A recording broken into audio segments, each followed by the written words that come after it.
Today's lesson is going to be on equivalent expressions. So what's going to happen here is we're going to do the warm-up together, and then I'm going to show you how we did the lesson today. So for your warm-up, what you had to do is figure out if they're equivalent or not. Basically, do they equal each other? So in this case, I have 1x plus 1x. Therefore, I have two sets of x's. So I have a total of 2x and plus 3. Now the 3 and the 2 can't be combined because one has an x and the other does not. So those can't be combined. This is as far as I can factor it. On the other side here, what I can do to combine like terms, well, there's no other x's, so I'm going to leave that alone. But I definitely can combine all three of these ones together. 1 plus 1 plus 1 is 3. So yes, these are equal to each other. They are equivalent. Now you might not be able to put an equal sign in between the box, but you can definitely write on the outside equivalent. So now what we have is the second one here. If I distribute the 2 to the x, because anytime we have parentheses, we always need to take the number on the outside and distribute it on the inside to both numbers or letters. So 2 times x is going to give me a 2x. 2 times 5 is going to give me a 10. Since this is a positive and a positive, it's going to be a positive 10. And it looks like both of these equations are exactly the same. So this is also equivalent.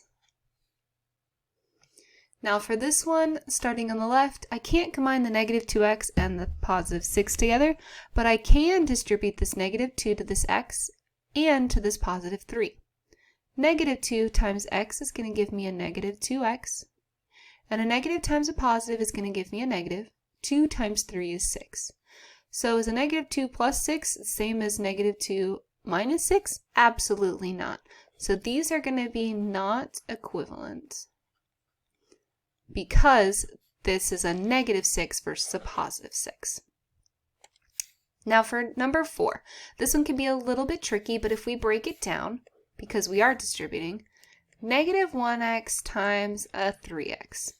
Well, I can combine the 3 and the 1 by multiplying.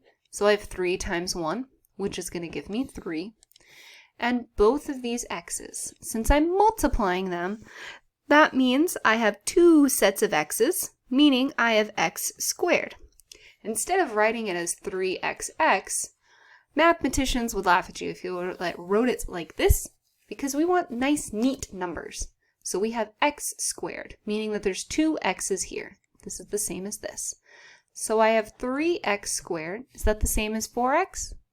Absolutely not. So these are not equivalent either.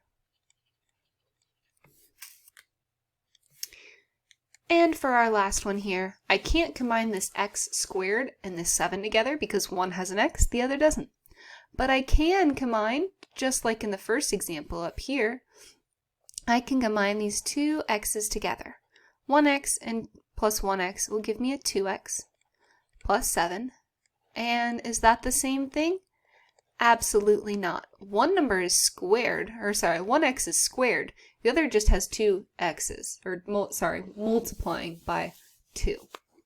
You can also plug in any number, such as 3, and see, for really any of these examples, plug in a random number in for x and see if you get the same answer. 3 times 3 is 9, plus 7, that's going to give me a 16. And 6 plus 7 is 13. So we can see visually that these are both not the same. So now let's move on to our lesson today. What we have here, it says the expression n squared plus 4n models the number of dots in figure n. So these are our figures. So this is figure 1, this is figure 2, figure 3, and figure 4. It says, where do you see n squared and the 4n in the figures above? So I can look at this and go, okay, well this one actually has a total of 5 dots in it. This actually has 2, 4, 6, 8, 10, 12 dots. This has 3, 6, 9, 12, 15, 18, 21 dots. And this last one here has 32 dots. So what we have here is we can look at the n's. We can actually look at the expression.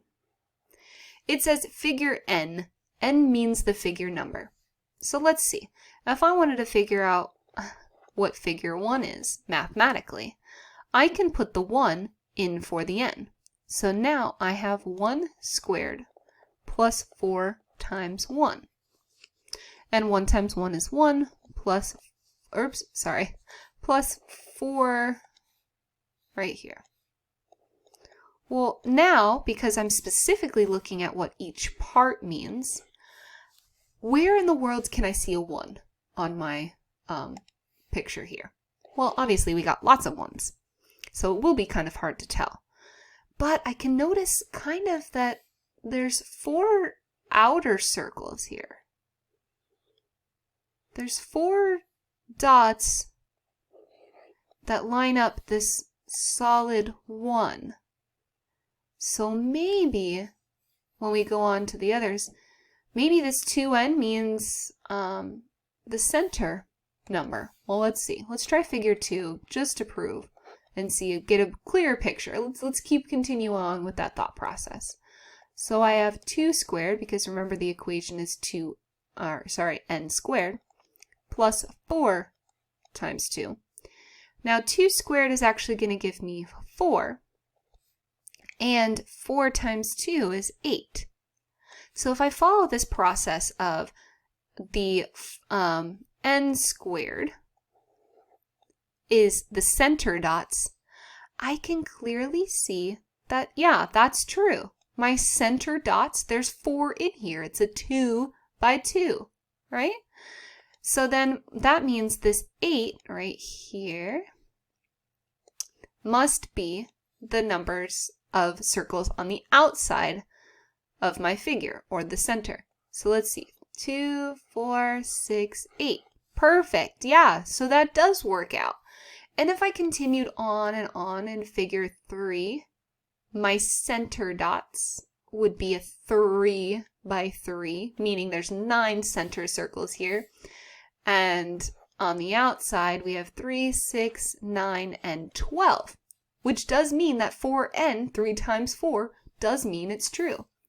So for this, where you see n squared is,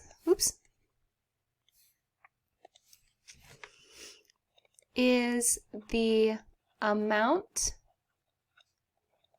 of dots in the center of our square. So these are the center dots.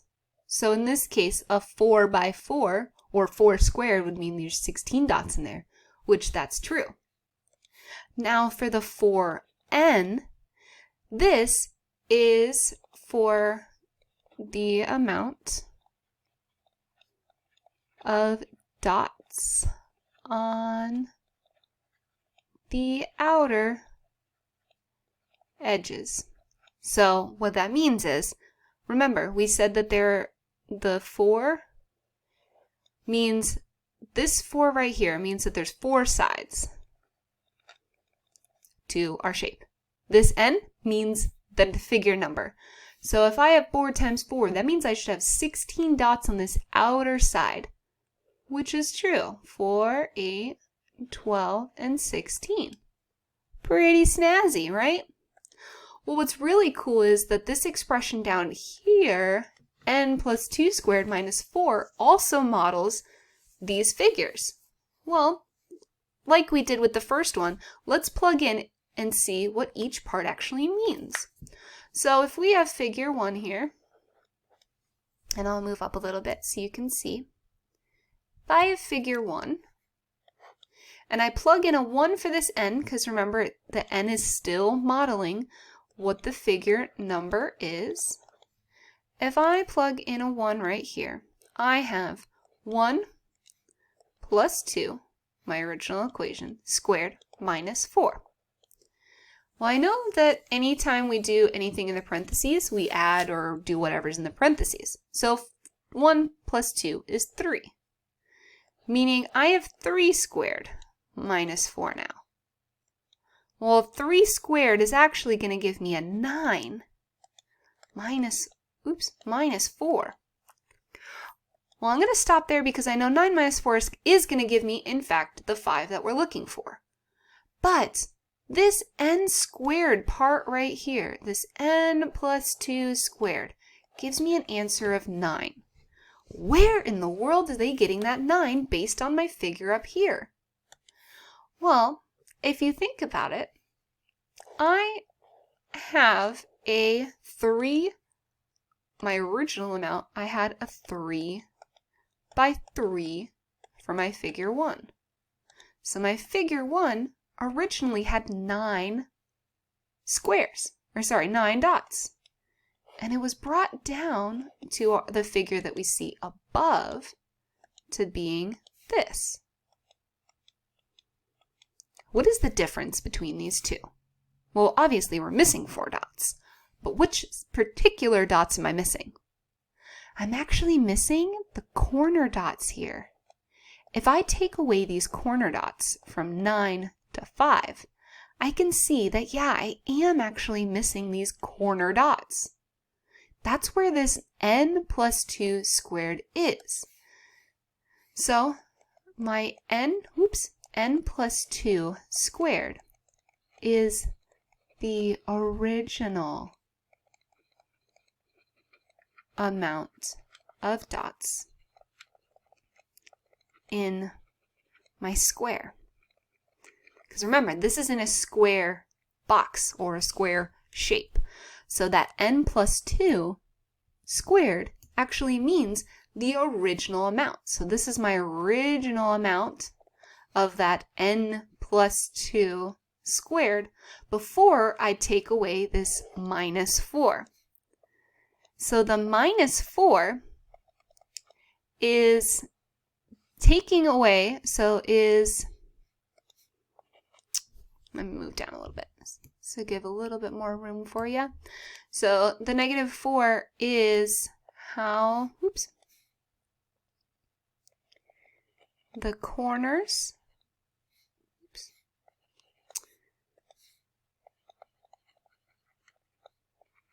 we took away from our square. And as you can see, if I move up here while you're writing that, if I move up here to my original figures, right, I'm going to erase what we have up here from the question 1. So if I have my amounts, right, and I can plug in to verify that all of these amounts are the same.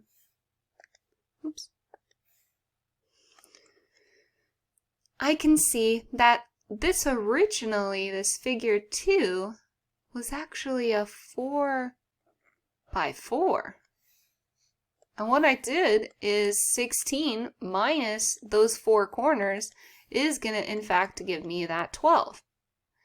And figure 3 is originally 1, 2, 3, 4, 5 squares by 5.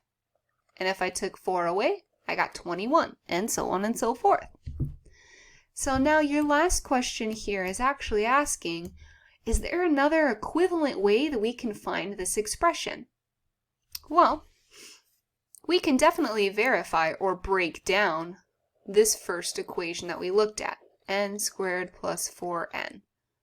Well, what I can do is definitely break down this n and do n times n plus 4n.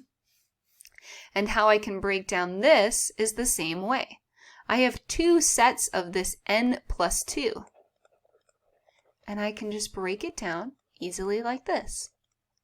So all of these are equivalent to our original expression that we had. So now what I want you to do is take a moment, look back, maybe rewatch the video to see and kind of understand what was happening.